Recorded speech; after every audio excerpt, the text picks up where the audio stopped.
안녕하세요. 서민 입장에서 재테크 이야기하는 서민테크입니다.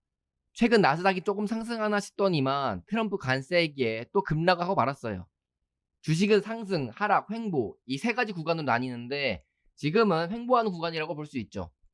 사람들은 하락할 때보다 횡보하는 기간을 좀 더 지루하게 생각하는 것 같습니다. 하지만 예수금을 다 써서 돈이 없는 서민 입장에서는 횡보장은 수량을 모을 수 있는 좋은 기회입니다. 계좌 수익률이 많이 하락해서 추가 매수가 필요한 경우에는 주가가 상승하기 전까지 돈을 마련하여 추가 매수할 수 있기 때문이죠. 그리고 추가 매수할 정도로 계좌 수익률이 마이너스가 크지 않으면 현금을 비축해 둘 수 있는 기회이기도 합니다. 현금을 비축해 놓으면 나중에 추가 하락이 있을 때 추가 매수하여 효율적으로 평균 단가를 낮출 수가 있어서 횡보장도 투자 수익률을 높여줄 수 있는 좋은 구간이라는 거죠. 사람들은 항상 주식이 계속 상승하기를 원하는데 실질적으로 큰 수익을 얻는 것은 상승장이 아닌 하락장이나 횡보장이 길면 길수록 돈을 크게 법니다. 왜냐하면 대부분 사람들은 돈이 없기 때문에 처음부터 충분한 수량을 투자하지 못하기 때문이죠. 저는 미국 주식 7억, 한국 주식 3천만 원 투자하고 있는데요. 미국 주식 중 돈을 불리기 위해 성장주 솔라엣지는 2억, XRPR은 1억, 속슬은 1,000만 원 투자하고 있습니다. 솔라엣지에 2억의 수량을 모을 수 있었던 것은 매수 이후에 긴 하락과 횡보장이 있었고 그때마다 꾸준히 추가 매수했기 때문이죠. 첫 매수금은 6천만 원이었는데 매수하자마자 상승했다면 저는 6천만 원에 대한 수익밖에 못 얻었을 거예요. 하지만 하락과 횡보장이 있었기 때문에 2억이란 수량을 모음과 동시에 평균 단가도 처음 매수했을 때보다 훨씬 낮은 상태로 만들 수가 있었죠. 그래서 결국 같은 목표 주가까지 상승했을 때 수익금의 차이는 어마어마할 것입니다. 사람들이 많이 투자하는 속스를 예를 들어 볼게요. 저는 속스를 26달러에 1,000만 원 투자를 했었습니다.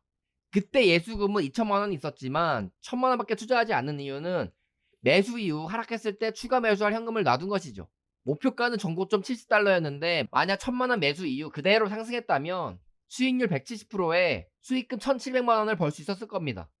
그러나 예상과 다르게 하락하여 13달러까지 떨어졌고 그때 남겨놓은 1,000만 원 추가 매수한다면 평균 단가를 26달러에서 19.5달러로 낮출 수가 있게 될 것입니다. 그럼 나중에 똑같은 목표가 70달러까지 올라간다면 수익률은 259%, 수익금 5,180만 원으로 처음 매수하고 나서 그대로 상승했을 때보다 3,500만 원이나 더 벌 수가 있게 된다는 거예요. 이처럼 하락장과 횡보장을 잘 활용하게 되면 돈을 더 벌 수 있는 기회라고 볼 수 있는 것입니다. 그러니 지금과 같은 횡보장일 때 우리가 해야 하는 것은 매매보다 나중에 대응할 수 있는 현금을 모으는 행위에 집중하셔야 합니다.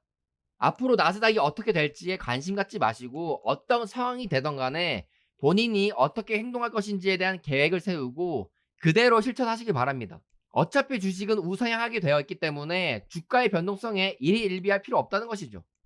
저는 여유 자금이 부족하기 때문에 횡보할 때는 매매를 하지 않고 현금을 모아두는 데 집중할 것이고 하락하게 되면 모았던 현금으로 추가 매수해서 효율적으로 수량을 모을 것입니다.